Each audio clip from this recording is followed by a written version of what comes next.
د په انګلیسي باندې ګروپ اف ابجکټس ویل کېږي. اوس ابجکټس چې دي ابجکټس داسې مشخص نه دي ویلي چې مثلا دا ټول باید چې دا رقم ابجکټونه یا دا رقم شیان وي چې هغه یو د بل سره ورته وي په اصطلاح باندې. د شیانو یو ګروپ ته موږ سیټ وایو. هغه شیان شاید یا قلم وي، کتابچه وي، چوکۍ وي، میز وي، کمپیوټر وي، ګروپ وي، مثلا بادمکه وي، مثلا ساعت وي، پروجیکټر وي، د دې صنف دغه مثلا د یو شاګرد یا د یو محصل نوم وي پکښې کې، دې ته یو سیټ ویل کېږي. او دا د شپږم اووم اتم د مکتب په صنفو کې دا شیان موږ ویلي دي. سیټ از ا ګروپ اف ابجکټس. اوس مثلا که چیرې موږ وایو چې د شاګردانو یو سیټ، د شاګردانو په سیټ کې موږ کولی شو چې مثلا احمد دی، محمود دی، وحید دی، دا یو سیټ دی مثلا. صحیح دی؟ حتمي دا نه دی چې مثلا احمد، محمود او وحید پکښې راغلي، مثلا چوکۍ نو ولې ورسره راغلې ده، یا مثلا قلم ولې ورسره راغلی دی. مساوي او غیر مساوي فرق نه کوي. ټول هغه شیان چې هغه موږ تاسې یې پېژنو، شاګرد پېژنو، او ټول یې پېژني، چوکۍ ټول پېژني، قلم ټول پېژني، کتابچه ټول پېژني. دغه شیان ټول دا که چیرې په یوه سیټ کې راسي دې ته سیټ ویل کېږي. په یو ګروپ کې دې ته سیټ ویل کېږي. مثلا پیوپل ان کلاس، شاید د یو کلاس د شاګردانو یو سیټ ولرو، دا دغه خط یې ویلی شئ معلومېږي. اوه ورپسې کلاسز افر بای ډپارټمنټ، هغه کلاسونه مثلا مثال تاسې په دوام صنف کې یاست، څلورم سیمسټر مو دی. په څلورم سیمسټر کې تاسو څو مضامین لرئ؟ مثلا 5 مضامین لرئ. دا 5 مضامین دا یو سیټ دی چې تاسو ته د کمپیوټر ساینس پوهنځي د ډپارټمنټ د مربوطه ډپارټمنټ دپاره څخه په اصطلاح باندې افر شوی دی درته چې تاسو یې باید ووایاست.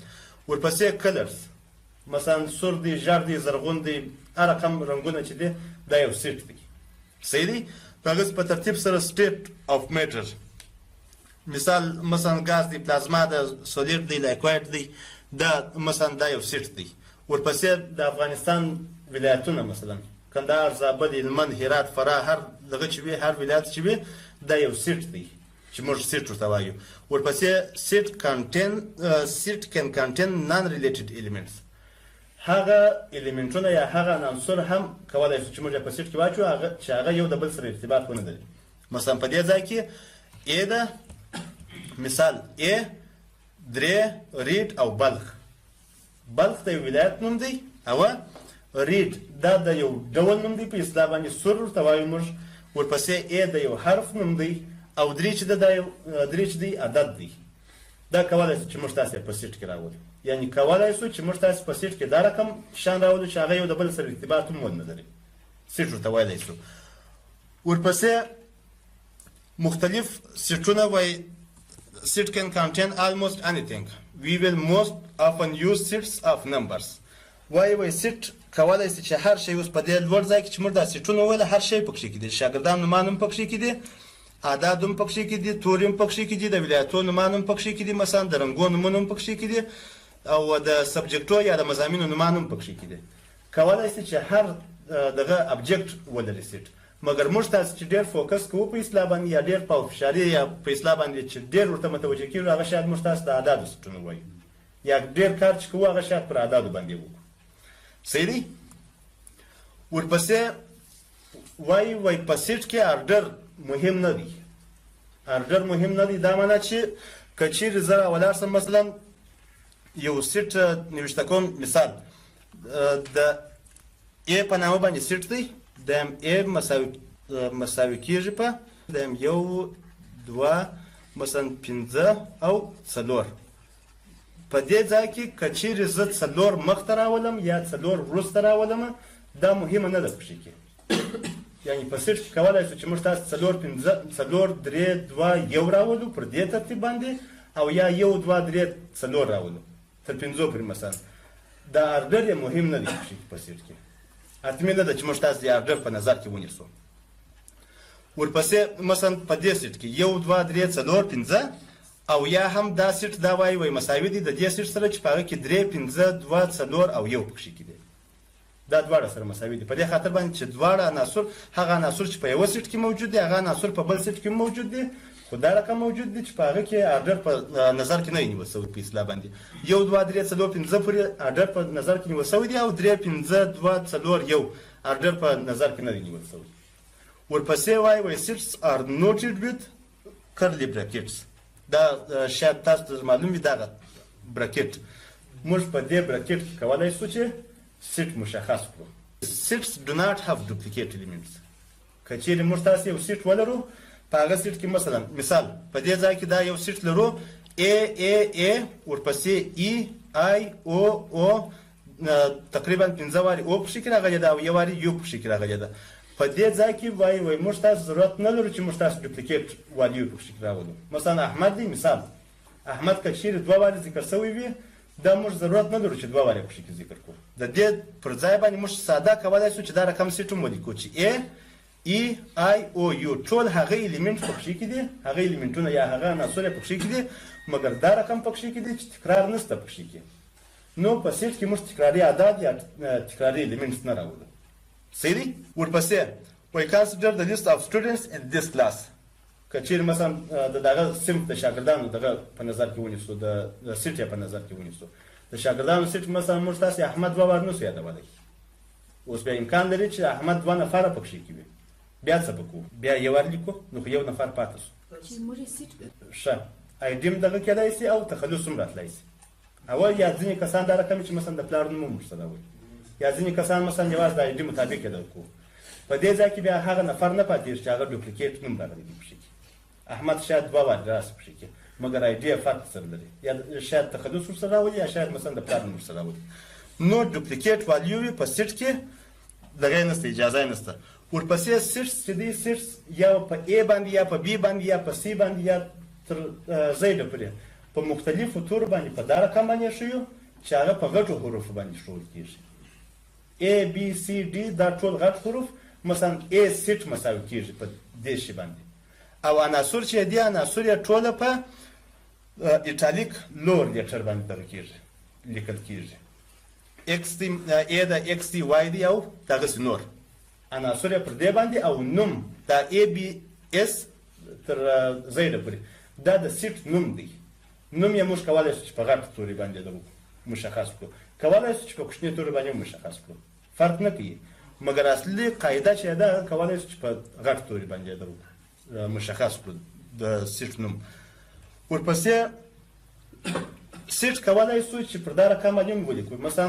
مثال زه راځم په دې ځای کې د یوه څخه تر مثال د یوه څخه تر A نه پورې مثلا سیټ لیکم دا یم B سیټ مساوي کېږي په دا یم 1 2 دغسې زه کولی شم چې ډاټ ډاټ ورکړم دا د معنا چې تر A نه پورې کولی شم چې د سیټ عناصر پر دې رقم باندې مشخص کړی شم یا مشخص کړم او یا کولی شم چې مثلا د یوه څخه تر 10 پورې ټول اعداد مثلا پکې ولیکم. که چیرې زما څخه د یوه څخه تر 10 پورې اعداد غوښتل شوي وي په سیټ کې هم کولی شم چې 3 ټکي ورکړم او سیټ پر دغه ځای باندې مثلا پر دې ځای باندې بند کړم پر دې رقم باندې هم کولی شم چې مشخص کړم او یا کولی شم چې پر دا رقم باندې هم مشخص کړم چې X دا رقم یو نمبر دی چې هغه پرایم دی او تر 2 غټ دی.